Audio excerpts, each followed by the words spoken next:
Hola soñadores lúcidos, ¿cómo están? Un abrazo gigante desde Colombia. Como siempre es un honor, es un placer poder estar acá con ustedes. Hoy hablaremos acerca de cómo se forman los egregor en el mundo onírico y qué relación tienen estos egregor o algunos espectros creados con energía malintencionada, de cómo es que pasan a tener influencia acá en vigilia, lo que llamamos vigilia o mundo de las formas o dimensión 3D. Ok, entonces los egregor, hay un libro muy popular, muy conocido, que dice que donde dos o tres se pongan de acuerdo, ahí estará o ahí se presentará. Ok. Por mucho tiempo yo escuché el tema de el poder del acuerdo, pero cuando ese acuerdo está vinculado a una creencia, es ahí donde va a tener repercusión en el mundo onírico. Todo lo que nosotros decimos, hablamos, pensamos aquí en vigilia y le damos nuestra atención a ese pensamiento, pues eso está formándose en el mundo onírico como tal. Un egregor de forma colectiva se crea cuando muchas esencias o muchos personajes dirigen su atención hacia un ente específico. Allí lo crean, allí le están dando forma en el mundo onírico. Entonces, ¿qué pasa cuando esta persona vaya a tener su experiencia onírica, ya sea un sueño lúcido o un viaje astral? Pues evidentemente allí se lo va a encontrar. Cuando empecé a tener mis primeros viajes astrales, tuve la influencia de alguna persona que es de la nueva era y también practica el tema de astrología. Y cuando empecé a oírle a ella, a hablar acerca a esta persona, cuando empecé a escucharle, a hablar acerca del tema de los viajes astrales, si se dan cuenta, la nueva era o la New Age, ellos influyen a que la persona que va a tener la experiencia busque ayuda en el mundo onírico. O sea, alguien que lo guíe, pero no un alguien que comparte aquí en vigilia, sino lo que se ha dicho o se ha enseñado, adoctrinado por mucho tiempo, que hay como tal allí en el mundo onírico y que vienen a prestar ese tipo de ayuda.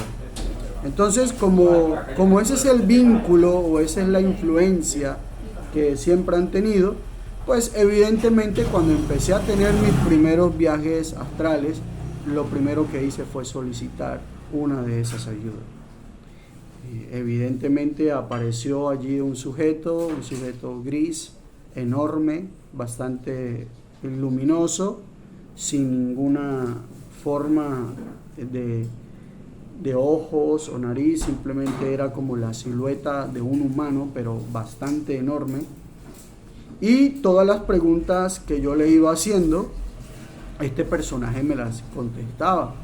Incluso hubo un momento en donde yo le pregunté acerca de cómo fue que se originó el primer ser humano y evidentemente me agarró, me tomó de la mano y me llevó a enseñarme cómo se había originado ese primer ser humano.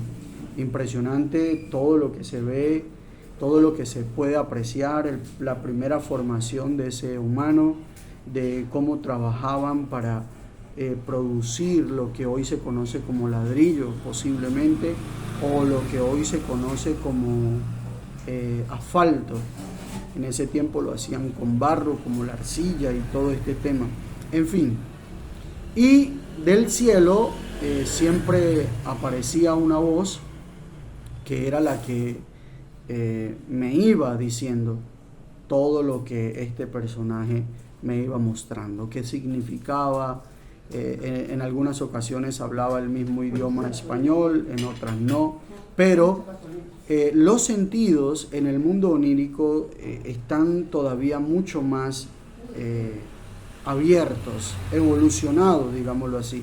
Cuando nosotros somos conscientes dentro de los sueños, podemos de alguna manera tener mucho más ¿cómo podríamos llamarle? Mucho más afinados los sentidos en el mundo onírico. Entonces, no importa el idioma que hablen algunos espectros allí o algunos egregor, nosotros siempre vamos a poder entenderle, siempre y cuando tengamos afinados nuestros sentidos. Entonces, esta fue una de mis primeras experiencias inducidas, ¿no? El escenario era bastante distinto, todo era bastante distinto a como son hoy día mis experiencias oníricas, pero en ese tiempo era así. Entonces, luego de que ya termino mi experiencia inducida por estos seres, hablo con un amigo y le empiezo a comentar todas mis experiencias oníricas inducidas, y ahí es cuando yo empiezo a darme cuenta que todas estas experiencias inducidas no son algo más que parasitasorios. Es para llenarnos de parásitos, es para drenarnos en el mundo onírico. Y esa es la oferta de la mente. La mente nos va a ofertar los dos extremos, lo que llama, entre comillas, el extremo de la luz y el extremo de la oscuridad. Ambos extremos son la oferta de la mente. La mente nunca te va a ofertar un equilibrio. La mente nunca te va a sugerir un equilibrio. ¿Por qué? Porque a ella no le sirve el equilibrio.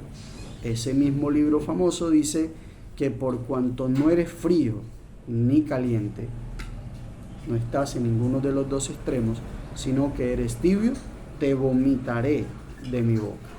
Ese vomitar de la boca es que cuando hallas el equilibrio y te haces lúcido y consciente en ese equilibrio, ejerces la sabiduría de tu espíritu, y la sabiduría del espíritu proviene de sí mismo, de su mundo original.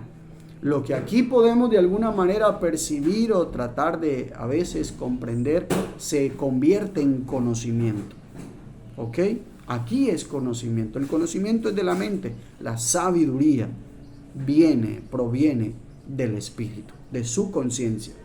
Entonces, cuando yo encuentro que la mente me está ofertando el extremo de la luz, de irme al extremo de la luz, y en el extremo de la luz me empieza a ofertar maestros ascendidos, seres de luz, y créame que hoy por hoy respeto mucho las personas que todavía conservan esos dichos cuando se dicen los unos al otro: ay, es que eres un ser de luz. Bueno, si lo hacen desde la sabiduría del espíritu, en donde evidentemente somos seres de luz, pero luz primordial, que es la que emana de nuestra esencia, de nuestro mundo original, es así. Pero acá, en esta experiencia universal, mental, se están refiriendo a esa falsa luz y también a una falsa oscuridad. Recuerden que es una oferta de la mente.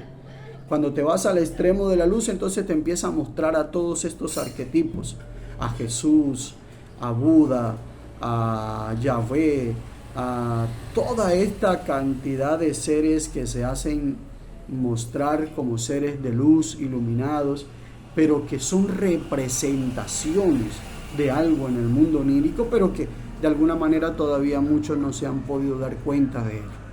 Entonces, lastimosamente, muchas personas cuando salen al mundo onírico empiezan a buscar ese tipo de ayuda, y ahí es donde empiezan a ser parasitados por estos entes o por estos seres que están siendo creados por ellos mismos, por nuestro sistema de creencia.